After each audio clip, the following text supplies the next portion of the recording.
करार नकवी साहब, जनाब खातिम भुट्टो साहब, और यहाँ पर बहुत सारे मेरे जाने पहचाने मेरे कोलीग्स भी हैं, मेरे भाई भी हैं जो मुझे नज़र आ रहे हैं। अशोक कुमार बड़े ही एनर्जेटिक पर्सन हैं, मुक्ताकिर साहब, अमर साहब और सलमान राना, अयूब, और पूरी मैं आपको मुबारकबाद दूंगी खातिम भुट्टो साहब और उनकी पूरी टीम को। बात करने से पहले मैं एक शेर पढ़ूंगी, गौर से सुनिएगा। जिन चिरागों से तासुब का धुआं उठता हो, जिन चिरागों से तासुब का धुआं उठता हो, उन चिरागों को बुझा दो तो रोशनी होगी। उन चिरागों को बुझा दो तो रोशनी होगी। और मैं समझती हूँ कि इतना चमकदार और रोशनी वाला हाल शायद ये इसीलिए है कि यहाँ पर ये जो 3 दिन तक ये जो आपके चलती रही है वर्कशॉप, तो कहीं ना कहीं इस वर्कशॉप ने बहुत फ़ायदा भी दिया है और इस रोशनी को करने में खातिम भुट्टो साहब और उनकी पूरी टीम मुबारकबाद की मुस्तहिक है। और चूँकि ये कैपेसिटी बिल्डिंग की जो ट्रेनिंग वर्कशॉप है, और मैं आपको बता दूं कि बाय प्रोफेशन मैं खुद एक ट्रेनर हूं, तो मैं ये देख रही हूं कि यहाँ जिन्होंने ये ट्रेनिंग करवाई है वो ट्रेनर्स ने अपना काम बहुत अच्छे तरीके से अदा किया है कि सारी चीज़ें, एक्टिविटीज़ और जिस तरह से काम हुए, तो यकीनन आपकी कैपेसिटी बिल्डिंग ज़रूर हुई होगी।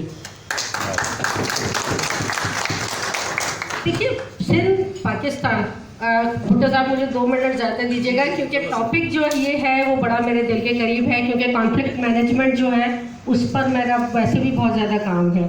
तो हम बात करते 2014 में जब APS का वाक़या हुआ, और उसके बाद इससे पहले भी ये छोटी मोटी चीज़ें चलती रही हैं, लेकिन नेशनल एक्शन प्लान बना, उसके बाद से हुकूमत रियासत एकदम से बहुत ज़्यादा वो अपने एक्टिव हो गए थे।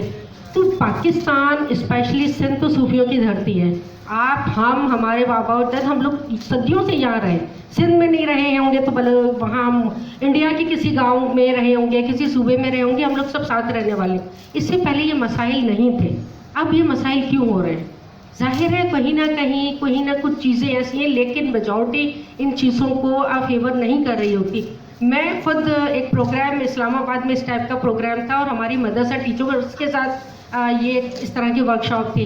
रात को हम सारे लोग बैठे रहे और डिनर पे बात की। सुबह जब हुई और जब इस तरह की वर्कशॉप हुई तो उन्होंने ना इंट्रोडक्शन करवाया, और जब मैंने अपना इंट्रोडक्शन करवाया तो जो हमारी मदरसे की टीचर्स थी वो एकदम यूँ हो गई। तो उनका, आप नॉन मुस्लिम हो, आप हिंदू हो, हमने तो आपको कभी नहीं देखा हिंदू भी होते हो और आप तो बहुत अच्छे तरीके से बात कर रही हैं, आप में तो हमें कोई फ़र्क नहीं लग रहा। मैंने कहा जनाब, फ़र्क किसी में भी नहीं है, बस थोड़ा सा ये हो गया है कि हम लोगों ने जो है ना अपने सर्कल्स को छोटा कर लिया है। हम अपने ही लोगों में रहना चाह रहे होते हैं, हम थोड़ा आगे नहीं बढ़ रहे, इस वजह से ये प्रॉब्लम हो रही होती है। और जो ये छोटी छोटी चीज़ें होती हैं, इंतहा पसंदी हो, जब इंतहा पसंदी बढ़ती है तो इंतहा पसंदी को अगर कोई काउंटर कर सकता है तो वो इंटरफेथ हार्मनी कर सकता है, क्योंकि इंतहा पसंद होना बुरा नहीं है। मुझे ये किताबें पसंद है, मुझे पढ़ना बहुत अच्छा लगता है और मैं इसके लिए इंतहा पसंद, मुझे ये मेरी इंतहा पसंदी है कि मैं आखिर हद तक वहाँ पे जा सकती हूँ। इंतहा पसंदी है ना, मुझे अपनी डेवलपमेंट अच्छी लगती है, लेकिन इसके लिए अगर मैं किसी पर ज़बरदस्ती करूं, और इस बात के लिए कि अगर मुझे ये चीज़ अच्छी लगती है आपको भी अच्छी लगे और लगवानी चाहिए, उसके लिए मैं कोई भी तशद्दुद करूं, अपने नज़रियात आप पे थोपूं, ये इंतहा पसंदी है। और प्रॉब्लम वहीं से होती है, फिर चाहे वो मजहबी हो, सियासी हो या समाजी हो।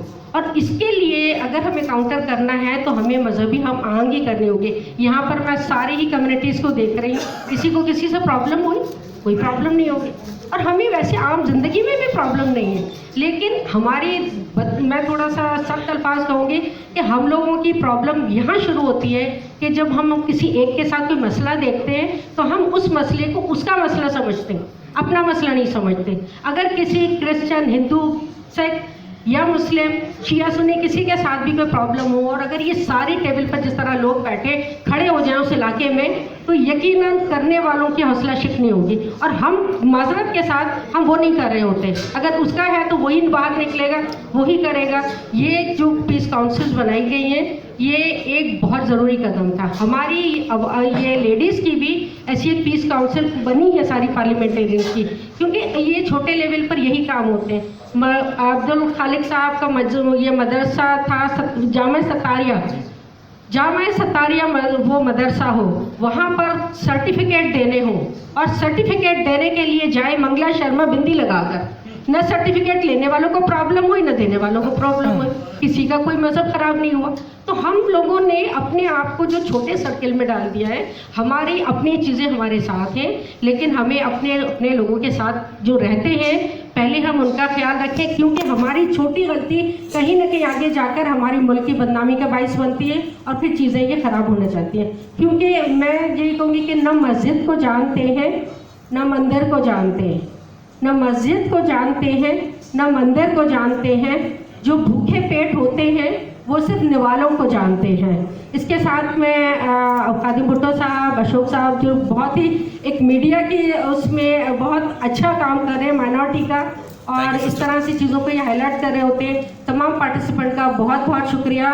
और ये काउंसिल मैं समझती हूँ कि ग्राउंड रूट लेवल पर है, तो वो इस तरह से काम करें, क्योंकि कोई भी चीज़ बीज ज़मीन के अंदर होता है, जब वो उगता है तभी दरख्त बनता है। तो आप लोग वो बीज हैं, जब तक आप उग के कोम्पल नहीं बनेंगे तो पाकिस्तान के में इस तरह से दरख्त हमारा मजहबी आहंगी का नहीं उग सकेगा। बहुत शुक्रिया।